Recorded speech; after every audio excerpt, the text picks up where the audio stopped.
Listo. Bueno, entonces, para comenzar, me gustaría, Ali, que pudiésemos hablar del concepto de educación integral de la sexualidad y cómo ésta se relaciona con la temática de los espacios de reconocimiento. Entonces, ¿me puedes comenzar? O sea, puedes comenzar tú como explicándonos un poco esta relación que yo mencionaba y contándonos un poco cómo desde APROFA se aborda esta temática en los diversos espacios educativos en los que interviene. Sí, por supuesto. Primero agradecer el espacio, la instancia, también estar acá compartiendo con todas, todos y todos ustedes, y sobre todo con Andrés, que para mí es un referente en estas temáticas, así que también ahí.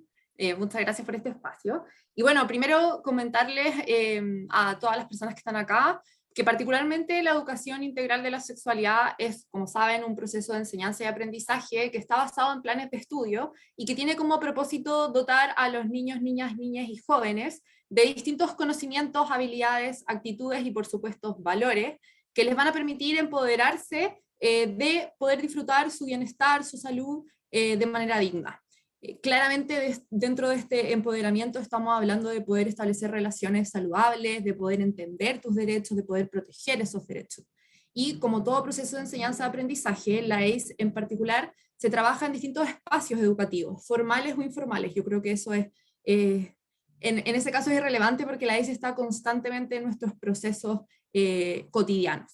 Y dentro de estos procesos cotidianos educativos, las familias juegan un rol esencial en el acompañamiento de este proceso de enseñanza y aprendizaje, y por supuesto, y acá yo creo que entra un poco el rol de los espacios de conocimiento, es que las familias guían el proceso de cómo las niñas, niños, niñas y jóvenes se perciben y son percibidos por el mundo. Y yo creo que eso es muy importante en el espacio de reconocerse a uno mismo, a uno mismo, y permitir que la sociedad también te reconozca por las características que tú quieres ser reconocido. Y acá pongo un énfasis específico también desde mi rol de docente en las salas de clase. Todos los que hemos estado acá, quizás, no lo sé, porque no conozco un poco las características de ustedes, pero si han pasado por instituciones educativas, saben que las salas de clases y las aulas escolares le dan forma a lo que nosotros pensamos de nosotros mismos y también sobre lo que podemos pensar de los demás. Entonces acá los espacios de reconocimiento son centrales y desde mi punto de vista deben construirse desde las necesidades del estudiantado, desde un pensamiento crítico que esté basado en valores democráticos y que por supuesto inspiren respeto, integridad e independencia. Es un poco comentando, yo sé que Andrés tiene mayor información que puede dar clave, pero acá como para relacionar lo que es la ACE con los espacios de reconocimiento y cómo el proceso de enseñanza y aprendizaje y el enfoque educativo de la ACE permite que esta construcción de espacios se dé de mejor manera y que apunte a todas las necesidades de las diversidades que encontramos en el aula. Super, Ali, muchas gracias. Yo aquí quisiera precisar en algunas cositas que tú mencionaste. Ay, ¿alguien iba a hablar? ¿Andrés? Sí, como me dijo Alex, No. que voy a tener a la percepción era, Sí, bueno, muy buenas tardes a todos, todas y todes, muchísimas gracias por la invitación. Disculpen que no pueda poner la cámara, voy en trayecto y entonces si pongo la cámara se me corta la señal, pero ya estoy a algunos minutos de llegar a un lugar más estable, así que ahí la podría poner. Por eso les doy las disculpas pertinentes. Y en lo que decía, claro, la forma en que podemos crear espacios seguros en los colegios es hablando sobre sexualidad. En la medida en que podamos ponerlo sobre la mesa, que podamos conversar, estamos diciéndole a estudiantes de que ese son espacios en los cuales sus manifestaciones y sus diversidades son escuchadas, pero también son respetadas y dignificadas. Y eso es algo que nos falta, pero muchísimo en los colegios. A mí me ha tocado hacer muchos conversatorios con estudiantes y todos me plantean exactamente lo mismo, la necesidad de conversar sobre sexualidad sin tapujos y la necesidad de conversar libremente sobre sexualidades sin que vayan a ser estigmatizados o cuestionados y cuestionadas o cuestionades. Entonces es bueno tener en consideración la creación de estos espacios seguros que van a permitir relacionarnos desde la honestidad, del respeto y la dignidad con otros y otras. Eso quería agregar. Muchas gracias, Andrés. y Ali por sus respuestas. Solo precisar en algunas cosas que me parece relevantes como a realzar en el fondo que ustedes dijeron. Primero, como enfatizar en que tanto las familias como, o sea, el espacio familiar como el espacio de la escuela son instituciones educativas. En ambas entonces podemos como generar estos espacios de reconocimiento. Y en con ambas actorías, digamos, podemos desarrollar la ACE. Luego, yéndome ya como más a lo que nos convoca, asociado al rol docente, el poder trabajar esto que decía Andrés, ¿cierto? Como hablar sobre sexualidad para no solo respetar a las diversidades, sino que dignificarlas. Me parece que esa palabra es clave acá. Y eso finalmente nos lleva, ¿cierto? Como al desarrollo del pensamiento crítico, que digamos es relevante también desde el punto de vista de la ACE, como una estrategia que escapa también al aula, ¿cierto? Esto lo decimos en todas nuestras formaciones, pero creo que es muy, muy, muy importante, como esto no solamente se trata de intervenir el espacio educativo como tradicional, que es la sala de clases, sino que salir de ella igual, porque en el fondo son estrategias que permiten también el cuidado, la protección, ¿cierto? Como vuelvo con el tema del respeto, ¿cierto? De las diversidades en todos los espacios en los que se desenvuelven, ¿cierto? Por eso volvemos también a la familia como una actoría importante. Y bueno, en el sentido de lo que se ha planteado, Andrés, tengo una pregunta para ti. Tú dijiste que has hecho como conversatorios con juventudes, ¿cierto? Tú eres docente también. Entonces, pensando como en estudiantes, en docentes, en familias, en toda la comunidad educativa. Y entendiendo que es una forma de intervención y remedio potencial, ¿cierto?, la educación. Pero aquí quisiera saber qué acciones concretas se pueden generar para que la educación realmente integre e incorpore la justicia de género al currículum. Y ahí también yo creo que falta una preguntita previa, pero como que nos pudieses hablar también como qué nos referimos con este término de justicia de género. Eso. Compleja la pregunta. Dale nomás, como te acabo de responderla. Ok. Yo creo que tenemos que empezar un poco antes. Y cuando digo empezar un poco antes, es preguntarse cómo podemos incorporar la justicia de género en la educación si aún tenemos educadores y educadoras que no están preparados y preparadas ni han tenido la formación profesional para enfrentar los cambios y las diversidades. Lo digo soy profesor, lo digo desde mi propia experiencia, ¿no? Es un poco difícil y complejo cuando todavía hay muchas universidades que la forma de enseñar las docencias pasa por los binarismos y no por la amplitud del conocimiento. Eso por una parte. Por otra, ¿cómo hablamos de justicia de género en colegios que no son aún sistemas educativos, sino que son estructuras educativas? Y digo estructura porque todavía hay colegios en los cuales hay filas de hombres y mujeres, porque todavía hay uniformes de hombres y mujeres, con todo lo que significa en el desarrollo corporal, cognitivo, físico, ¿no? Diferentes cuando tenemos pantalones para movernos, jugar, saltar, correr y hacer todo lo que queramos, y cuando hay un vestido o una falda que te limita todos los actuares. ¿Cómo hablamos de justicia de género en las estructuras educativas? Empiezo un poco antes, deberíamos empezar por cambiar esta estructura por un sistema educativo, y en ese sistema educativo en donde entran todas las manifestaciones del ser humano desde las diferentes identidades y orientaciones, poder incorporar recién ahí la justicia de género. ¿Cómo equiparamos los desarrollos educativos en base a respetar al otro y a la otra en todas sus diversidades y todas sus potencialidades? ¿Cómo potenciamos equitativamente los desarrollos, habilidades de nuestros estudiantes? Por eso te decía, es muy difícil responder porque hay muchas cosas previas que no tenemos en nuestro sistema educativo, que insisto, es una estructura educativa.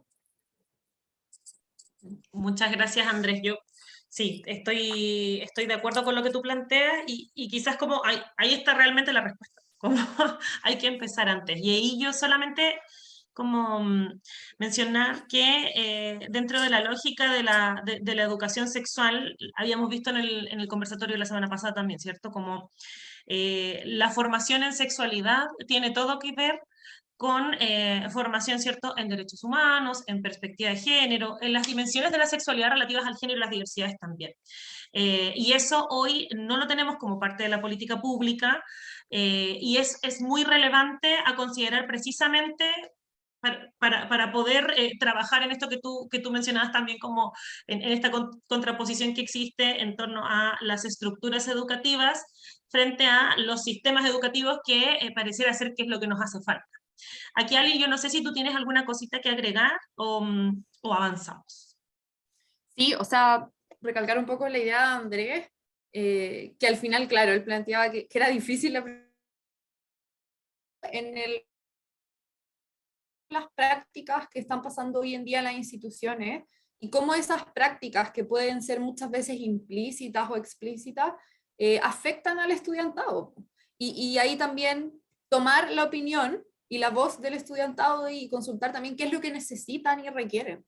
Yo creo que eso también, sin criticar a los docentes, porque yo también soy parte de esa comunidad, creo que es muy difícil a veces estar enfocado en tantas cosas, pero creo que es importante parar, reflexionar y cuestionar nuestras prácticas escuchando a los estudiantes. Eso.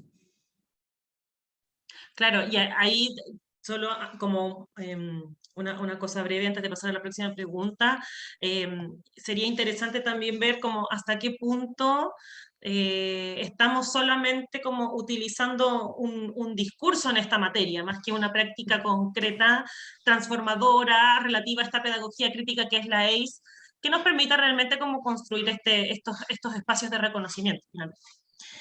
Bueno, en la actualidad hemos podido evidenciar que en las escuelas en general, la ausencia de espacios de reconocimiento ha reafirmado las normativas de género en las prácticas escolares y ha fortalecido la política de la exclusión, un poco lo que hablábamos recién. Entonces, Andrés, ¿podrías mencionar cuáles son las consecuencias que existen hoy en día como sociedad?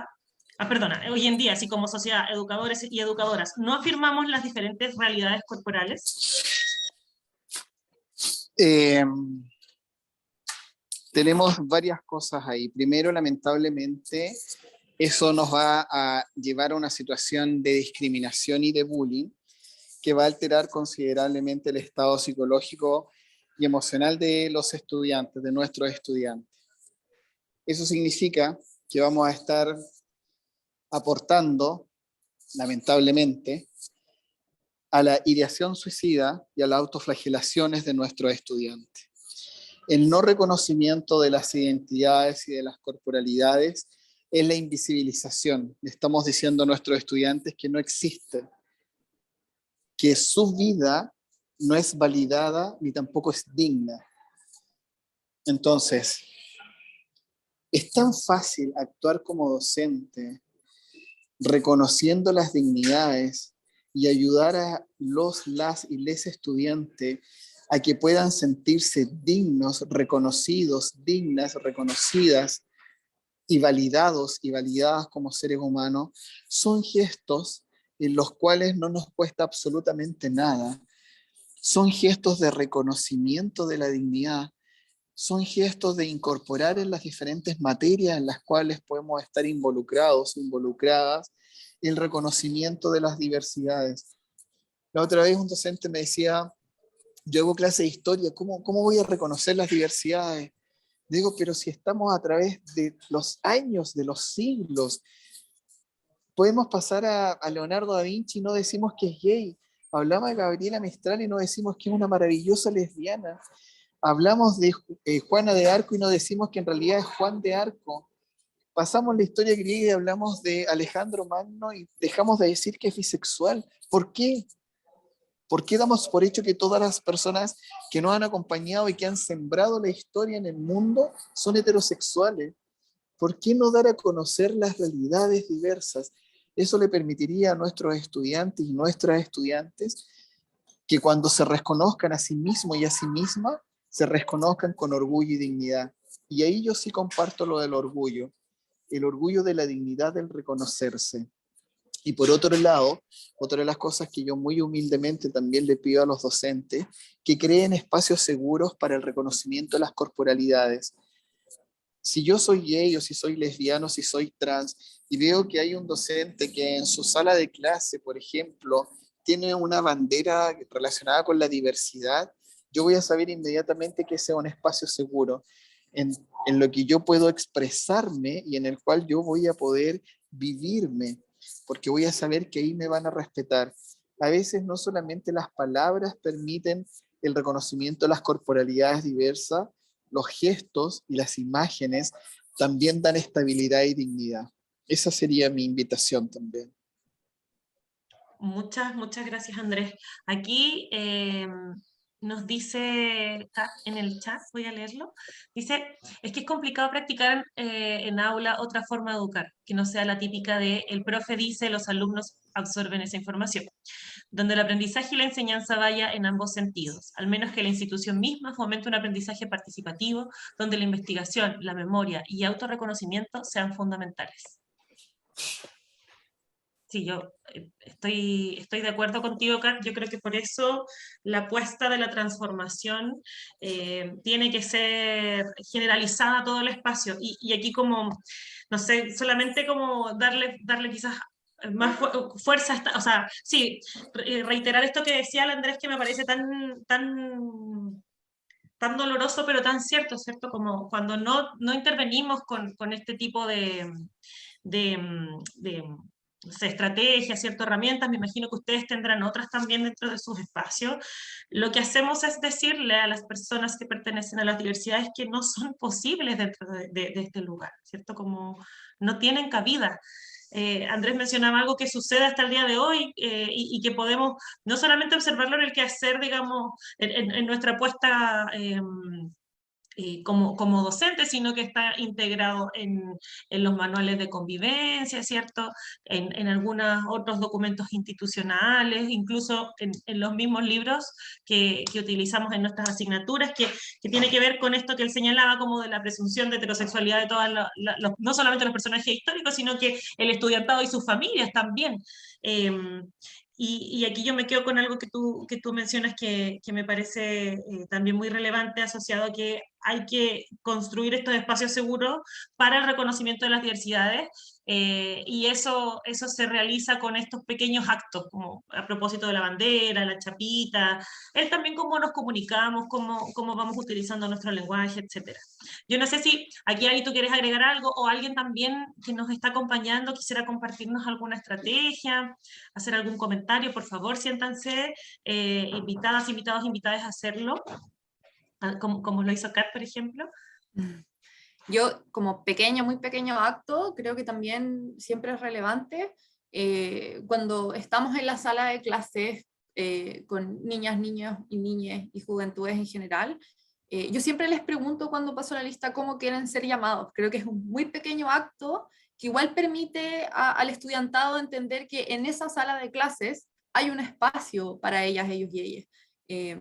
Creo que con estos pequeños gestos podemos mostrar, como decía Andrés, que tu aula es un espacio seguro.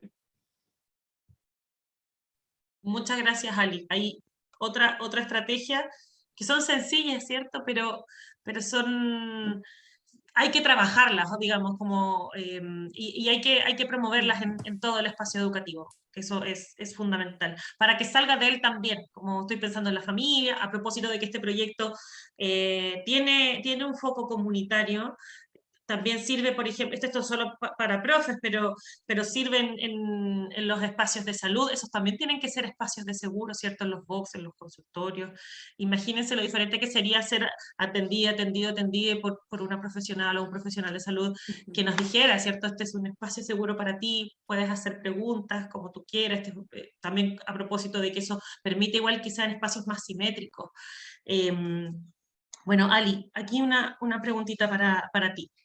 Como hemos visto a lo largo de este conversatorio, el desafío principal en los espacios educativos se centra en orientar a la comunidad hacia un paradigma educativo que se niega a ser definido por un sentido estricto. En este caso, Ali, ¿Cuál es la importancia de construir un equipo curricular articulado entre los miembros de la comunidad educativa y particularmente entre los y las estudiantes y docentes, asistentes de la educación, etcétera? Buena pregunta, Pame. Creo que es la pregunta que todos los docentes nos hacemos cuando somos parte de una comunidad educativa.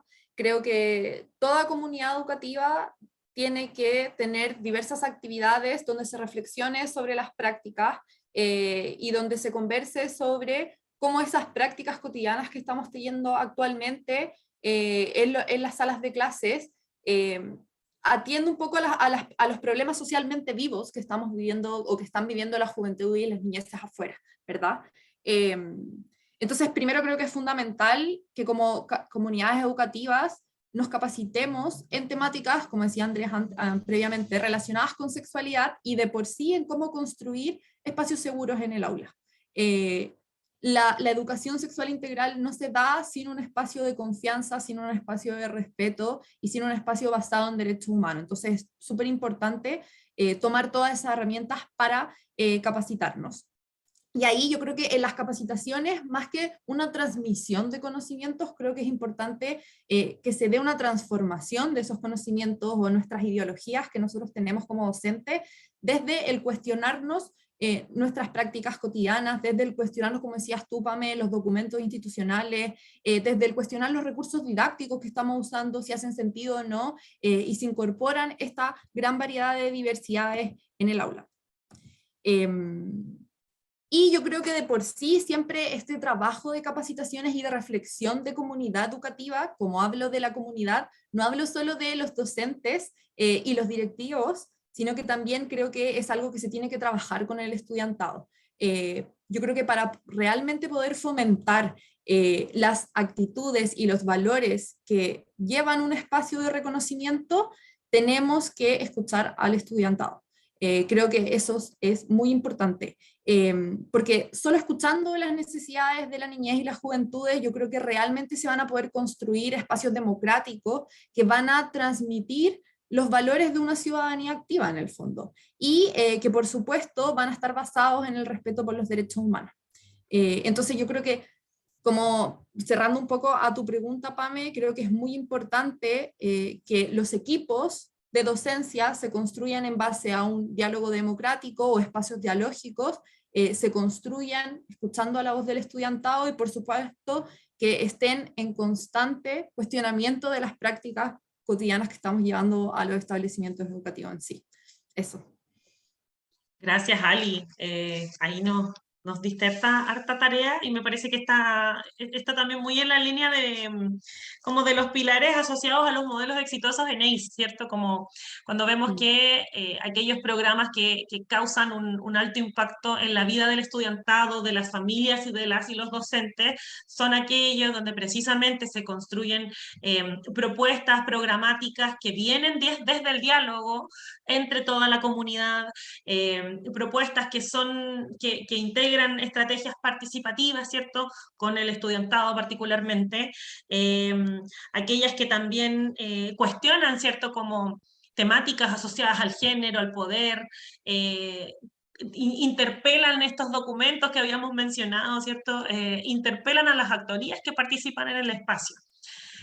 Aquí Kat dice, como bien dice Pamela, una cosa es reconocer que la historia ha borrado gran parte de la experiencia de las minorías, pero otra es darles espacio a los alumnos para permitirles pensar e imaginar su mundo, y a sí mismos desde otras perspectivas no hegemónicas, desde miradas no heterosis normadas.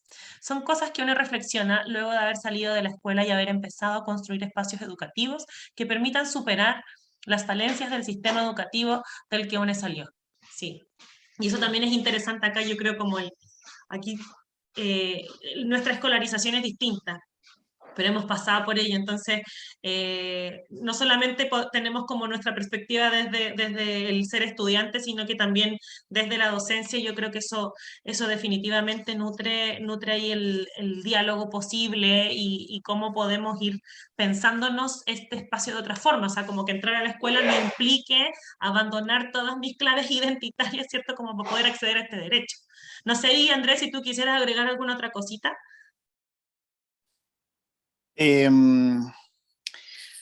Ya llegué, no, pero les quiero avisar, por eso puedo prender la cámara. Eh, y mil disculpas, a mí no me gusta estar con la cámara apagada, yo siento que uno tiene que mirarse, tiene que conocerse de alguna manera.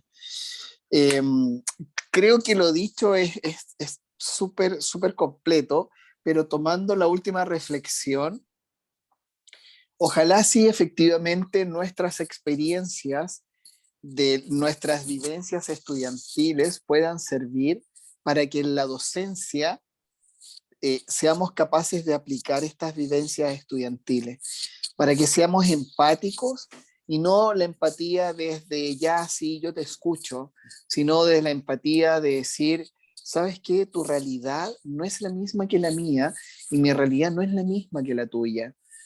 Busquemos este punto medio. ¿Cómo te puedo ayudar yo en este proceso? ¿Cómo te puedo ayudar yo a una inclusión real y verdadera? Yo creo que eso nos falta, y perdón que lo diga, pero creo que nos falta un poco de humildad como docentes para poder generar ese diálogo desde nuestros aprendizajes y vivencias, respetando los otros aprendizajes y vivencias, ¿no? Yo tengo 57 años, en mi generación no se hablaba nada de esto, hoy en día se habla. Entonces, desde mi experiencia de ser cerrado, de no tener la información, de no manejar conceptos, de ni siquiera entender situaciones, a hoy día con todo lo que me están enseñando el estudiantado, cómo yo también aprendo de eso y desde la humildad trato de aportar en eso. Sí, gracias Andrés. Yo estoy solamente como que puedo recordar con lo que tú dices, o sea, una situación que se reproduce yo creo permanentemente en nuestras instituciones educativas, que tiene que ver, claro, como con a veces hay una muy buena intención de incorporar, ¿cierto?, estas otras que no son nuevas, estas otras miradas, estas otras prácticas en nuestro quehacer cotidiano como profes, ¿cierto? Y de ahí como que ir instalándolo en la escuela. Pero falta eso que dices tú, como la humildad, ¿cierto? El renunciar como al poder que existe dentro de ese espacio y Mm. poder decir, yo quiero aprender de ti. Dime cómo puedo hacer que tú estés más cómoda, cómodo en este espacio, entendiendo que la diversidad también es muy amplia, como eh, está constituida por muchos elementos que muchas veces desconocemos desde este lugar, por una Ujú. serie de razones, la falta de formación, lo que sea, nuestras experiencias también, pero claro, eso pareciera ser que hace mucha falta. Eh, Mira, aquí nos dice Paola, hola, soy profesional de la salud y me dedico a la docencia universitaria. En los estudios de posgrado que estoy haciendo hemos revisado la poca investigación que hay en Chile sobre personas trans y es terrible constatar que hay profesionales que reportan sentir rechazo u odio en las atenciones. Por otra parte, en mis clases, los estudiantes tienen que hacer ensayos sobre lenguaje inclusivo. Construimos redes semánticas sobre conceptos como familia, mujer, heterosexualidad, género, etc. En fin, trato de incorporar siempre una bajada comunitaria y de derechos humanos en el aula. Gracias por el espacio. Muchas gracias por compartir eso, Paola. Antes de darle la palabra a Ali y a Andrés, por si tienen algún otro comentario que hacer al respecto, voy a leer lo que nos dice Julio Chica. Dice, la participación de los estudiantes, perdón, como principio es clave para democratizar el conocimiento. Tensiona al mundo adulto para visibilizar las nuevas realidades. En ese sentido, como docentes, escuchar y generar los espacios de participación política y pedagógica estudiantil potenciaría el cambio en la escuela. Muy de acuerdo con lo que planteas. Si quisiera agregar algo, bueno, a mí me toca muchísimo lo del rechazo a las personas trans, porque yo soy una persona trans, ¿ya? Mi identidad de género es masculina y he hecho todo un proceso de transición a lo que hoy en día puedo tener de construcción personal y humana, sobre todo como ser humano. Y por lo mismo es que creo me dedico tanto a capacitar a colegas y tener conversatorio con estudiantes. A mí me parece también que hay algunas situaciones en las cuales tenemos que ser más cuidadosos, cuidadosas y cuidadoses como docentes. Y una de ellas es que cuando un estudiante se acerca a conversar y les dice a ustedes, mi realidad es esta, mira soy trans, o mira soy gay, o mira soy lesbiana, no puede haber una pregunta para eso. No puede haber una pregunta como decir, ¿estás seguro o estás segura de lo que me estás diciendo? Lo que tiene que haber es una contención de respeto y dignidad y decir gracias por elegirme a mí para contarme algo tan personal tuyo. Dime, ¿en qué puedo ayudar o cómo puedo acompañarte? Creo que nos falta eso, y lo otro que nos falta es dejar de dar por hecho algo que no sabemos. Estamos frente a una persona que tiene un nombre, por ejemplo, Andrés Rivera, y se da por hecho que su pronombre es masculino y no se pregunta. O estamos frente a una persona que tiene barba, que tiene bigote, y se da por hecho que es un hombre. Es tan fácil preguntar cómo le gustaría ser nombrado, qué nombre le gustaría a usted que yo usara, qué pronombre le gustaría a usted que yo usara. Creo que eso es súper claro, que también nos dijo un poco Alice al principio, que, que los estudiantes tengan ese espacio. Y yo creo que es algo que tenemos que tomar con conciencia profunda, eh, de crecimiento personal también, ¿m? Que tiene que ver con lo que yo les acabo de plantear, el, el cómo co-construimos espacios de dignidad con nuestros estudiantes y dejamos de ser pasivos o pasivas en que son ellos y ellas quienes los construyen y nosotros solo miramos. Creo que ese es un buen desafío profesional y humano que tenemos que empezar a mirar y asumir también. Muchas gracias, Andrés, por lo que nos comentas. Sí, al parecer como lo único que no se cuestiona es como la cis heteronormatividad, todo lo demás se explica. Siempre está sometido como a escrutinio. Y encuentro muy lindo esto que tú mencionas, como sobre cómo el profesorado tiene que tomar una parte también más activa. No solamente hacer ahí espectadores de cómo esto que bien también adultocéntrico, ¿cierto? Que tendemos como a adjudicarle a la juventud toda la responsabilidad de los cambios, y uno así como, ya, si ya pasó nuestro tiempo, ¿por qué? Claro. Como, ¿quién dijo eso? Y a propósito de lo mismo, y yo creo que ya como para ir cerrando, lo comentábamos la semana pasada, existen distintos como enfoques educativos para abordar la sexualidad. Y en Chile el docente, la docente tiende a situarse desde aquellos que les son más cómodos, por una serie de razones que hemos revisado. Como está este que es biologicista, ¿cierto? Que es bien funcionalista, entonces yo abordo la sexualidad desde ahí. Ahí también se explica mucho el por qué no involucrarnos con estas otras temáticas, ¿cierto? Como me es más cómodo abordar la sexualidad desde la biología. Por otro lado, también está este que es preventivo, moralista, que también nos lleva a entender por qué todo lo que no se encuadra en este binarismo sexogenérico, como que tiene que ser explicado y es cuestionado y es tratado como una etapa, es infantilizado, es denostado, etcétera, etcétera. Entonces, pensando que nuestra propuesta es desde la integralidad, ¿cierto? Como este modelo que aborda la sexualidad de manera amplia, que trabaja todas las dimensiones de esta de manera conectada también. Eh, a propósito de algo que decía el Andrés, o sea, es tan fácil preguntar, así como hacemos ahora, ¿cierto? Como, ¿cómo te saludo? A propósito del COVID. ¿Cómo quieres que te salude? ¿De la mano? ¿Te doy el codo? ¿Qué es lo que tú quieres?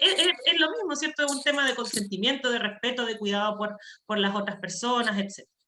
De seguridad, etc. Entonces, pensando en esto mismo, ¿de qué manera influye la falta de educación integral de la sexualidad AIDS en la construcción de espacios de reconocimiento? Esta pregunta va para la Ali, va para Andrés, pero también va para quienes nos están mirando. Es. Yo, André, voy a contestar brevemente.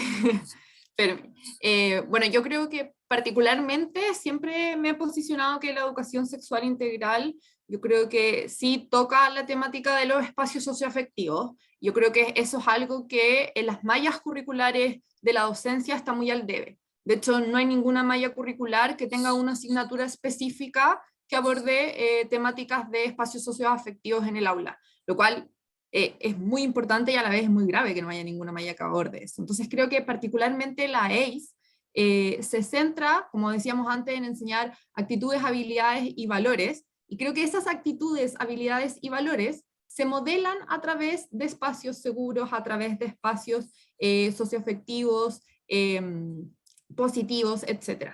Entonces creo que el que no se trabaje una educación sexual integral influye directamente en que no se reconocen estos tipos de espacios en el aula o no se cuestionan. Y creo que cada aula y cada contexto educativo necesita un espacio específico que no va a tener las mismas características del otro, porque somos personas distintas que están influenciadas por contextos, situaciones, actitudes distintas.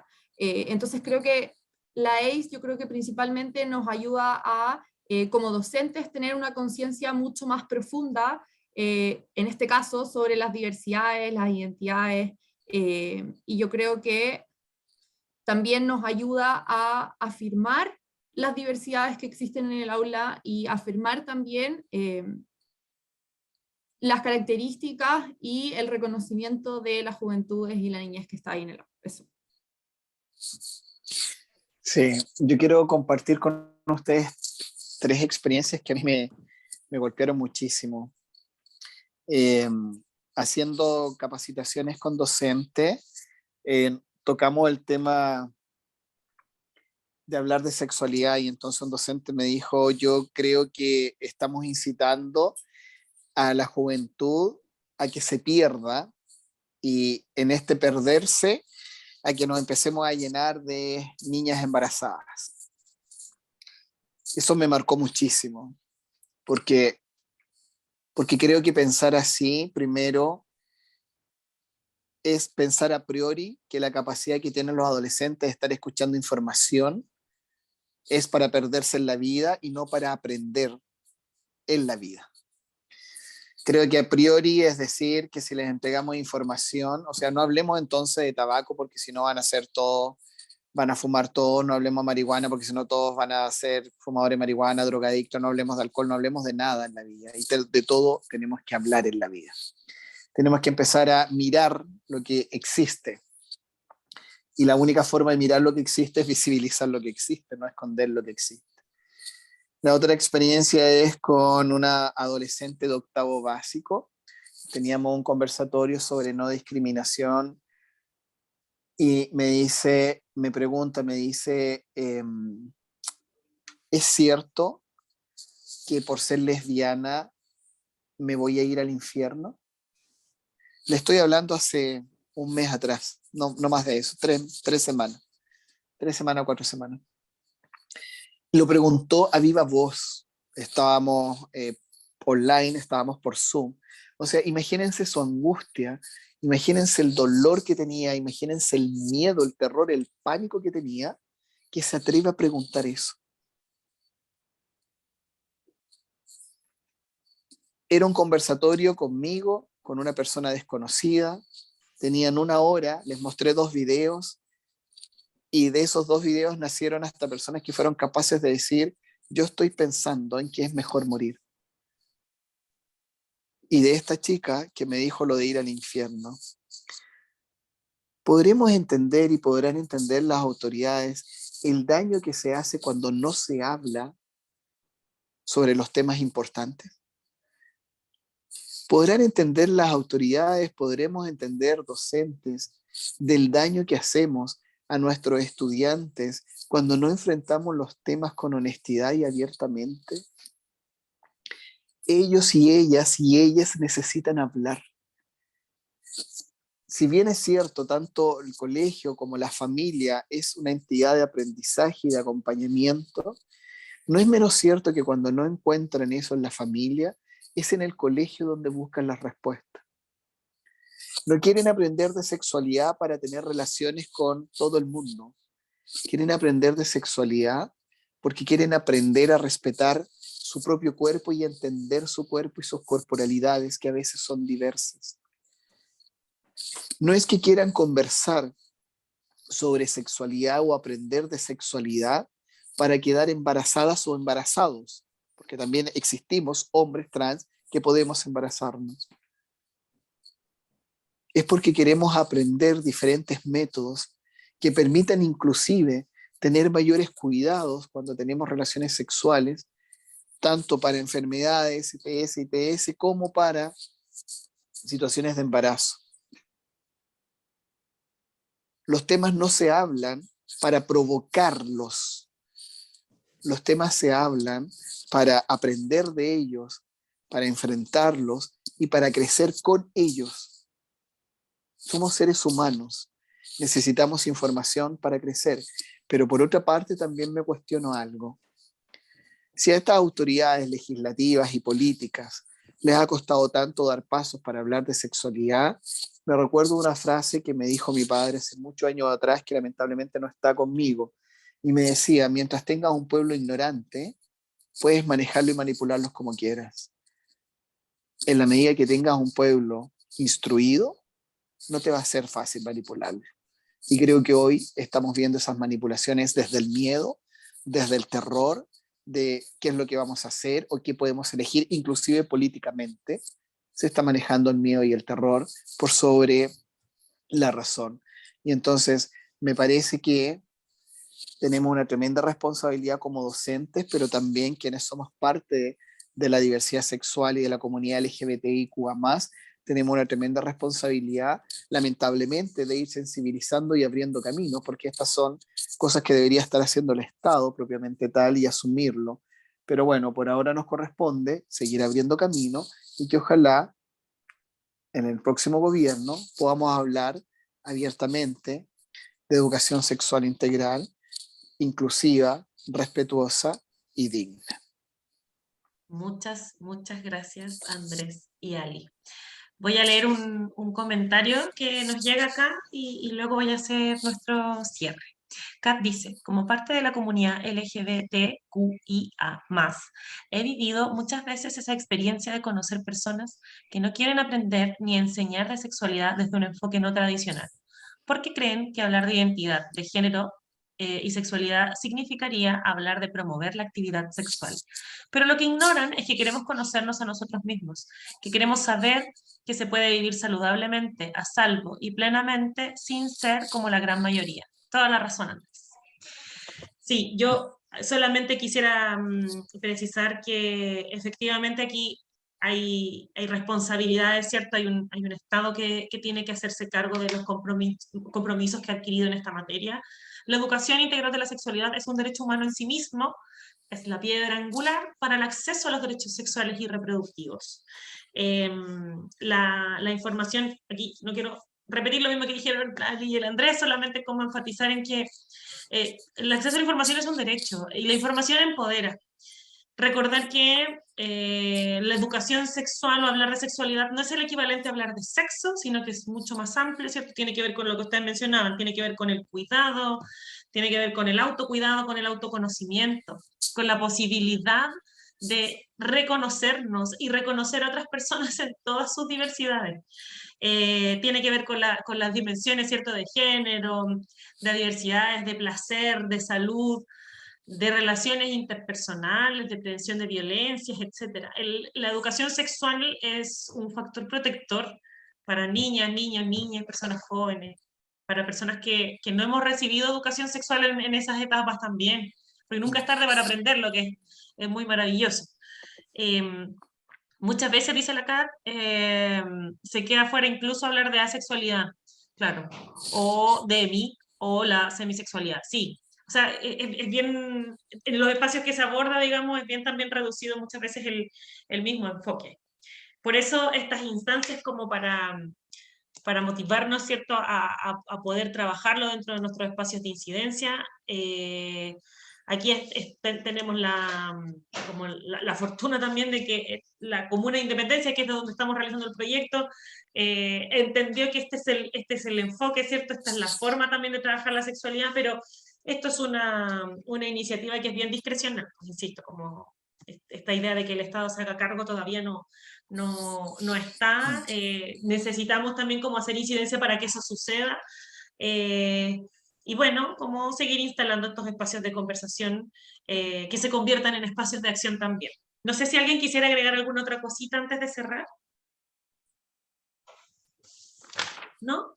Pamela, tú Sí, quisieras... dale, Julio.